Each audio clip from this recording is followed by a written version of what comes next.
So now we are going to see a concept of mutual induction. Consider two coils which are placed side by side and which are connected by two galvanometers. So EMF is induced in the coil 2 due to the change in flux or change in current in the coil 1, or EMF induced in the coil 1 due to the change in flux and change in current in the coil 2. So that is according to Faraday's second law of electromagnetic induction, EMF induced in the coil 1 due to the change in current in the coil 2. So minus M di2 upon dt, and amount of mutual induction is M1 means coil 1 and change in flux in the coil 2, phi2 upon I2. E2 is equal to minus M2 di2 upon dt, and M2 is equal to N2 phi 1 upon I2.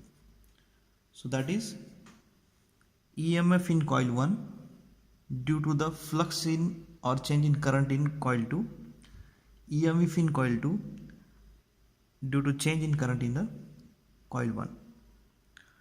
But some amount of self-induced induction is also induced in the coil 1 or coil 2. So consider coil 1. So amount of self-induction induced in the coil 1 is equal to L1 equal to N1 phi 1 divided by I1. So call it equation number 1, equation number 2, equation number 3. Similarly, L2 is equal to N2 phi 2 upon I2, equation number 4. So from equation 3, what we can write? Phi 1 upon I1 is equal to L1 upon N1. Call it equation number 5. Put phi 1 upon I1 value to this equation. What will you get?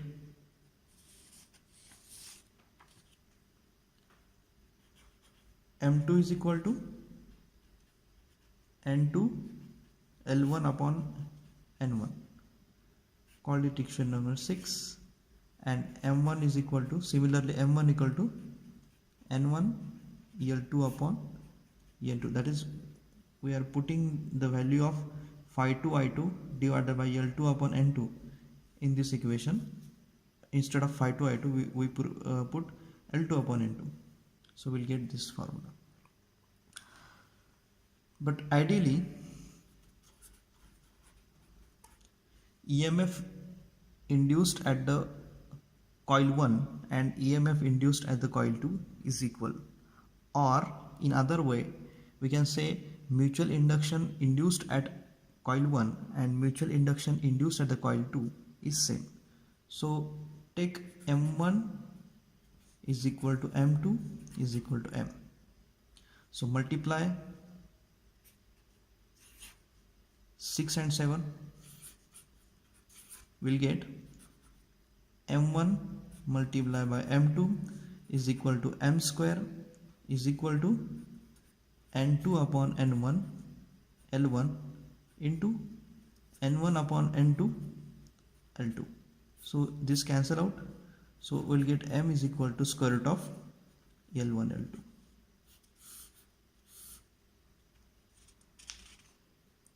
M upon square root of L1 L2 is equal to K, where K is coefficient of coupling. As there is some losses in inductor from one coil to another coil, so K is exactly not equal to 0. But in ideal case, we consider M1 equal to M2. That is no losses. But in practical, there is some certain loss from coil 1 to coil 2. So that's why K is exactly not equal to 1.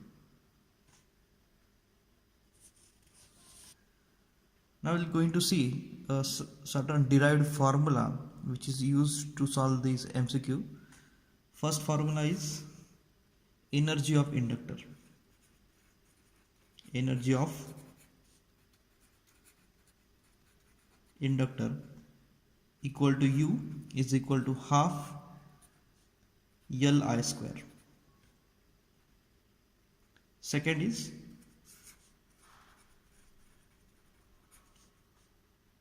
energy stored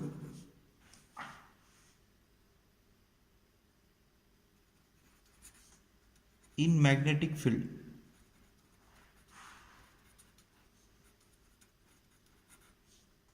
is equal to half B square upon mu, where mu is permeability, B is a magnetic field intensity. Application of inductor is generally inductor is used as an energy stored device. It is used in sensor, transformer, motor, filter. The unit of inductance is Henry. It is denoted by capital H, and SI unit of inductance is kilogram meter square second to the power minus 2 ampere to the power minus 2.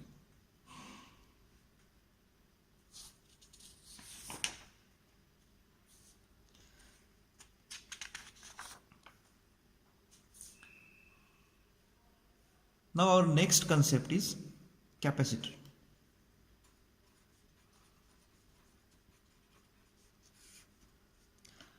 Capacitor is a charge storage device. It consists of two plate, two or multiple plate. Consider a two plate capacitor.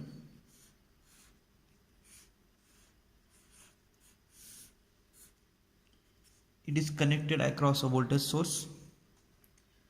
Due to the positive terminal, here positive charge develop.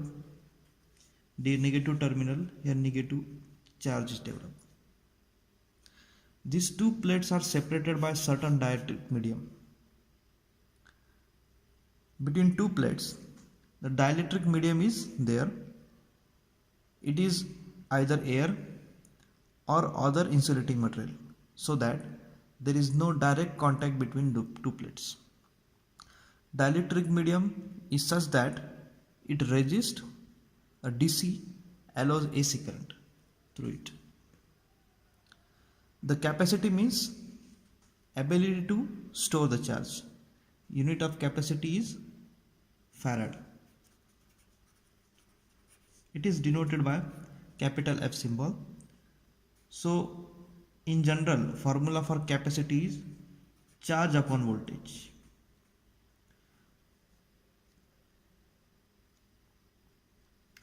So capacity can be increased by, there are multiple parameters to increase the capacitance.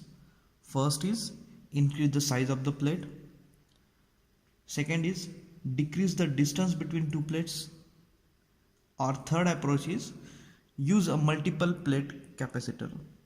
Multiple plate capacitor means the capacitors are connecting like this.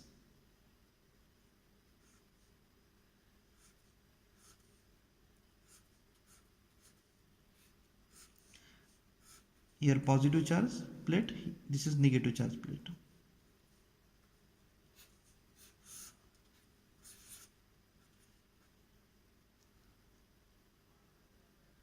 Okay, so as C is equal to Q divided by V, and we know what is current. Definition of current, it is rate of flow of charge, dq by dt.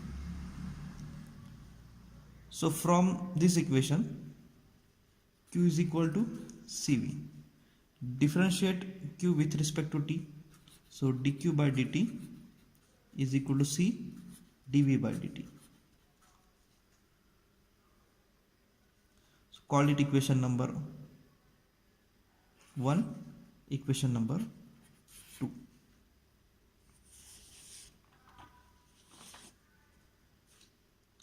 So put the value of dq by dt equal to C dV by dt in this equation. So we'll get I is equal to C dV by dt. So dV is equal to 1 by C I into dt. Integrating on both sides, we get voltage from V0 means initial voltage to the final voltage after time t is equal to dV is equal to integration of time 0 to t 1 by C I into dt.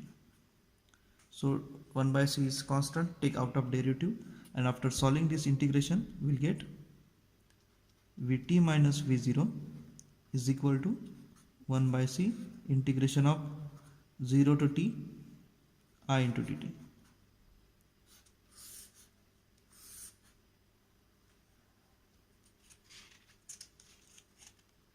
So that formula gives voltage after time t.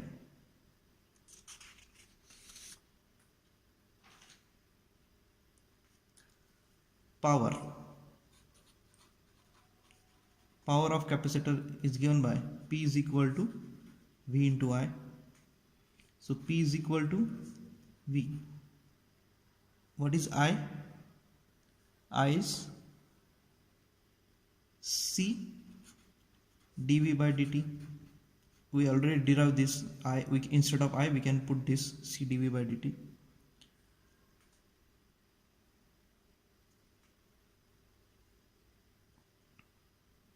But energy is equal to rate of change of power P into dt. This is a formula for energy. So integration of 0 to t, put the value of P here, V into C into dV by dt into dt. Dt get cancelled out. So we'll get W is equal to half CV square. That is very important formula. Energy of capacitor.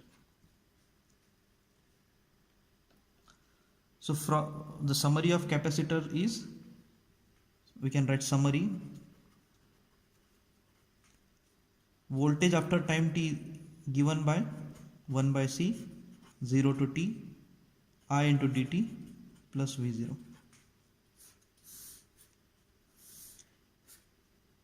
Power of capacitor is given by V into C dV by dt or VI, and energy stored in capacitor is equal to half CV square, where C is capacitance in farad and V is voltage.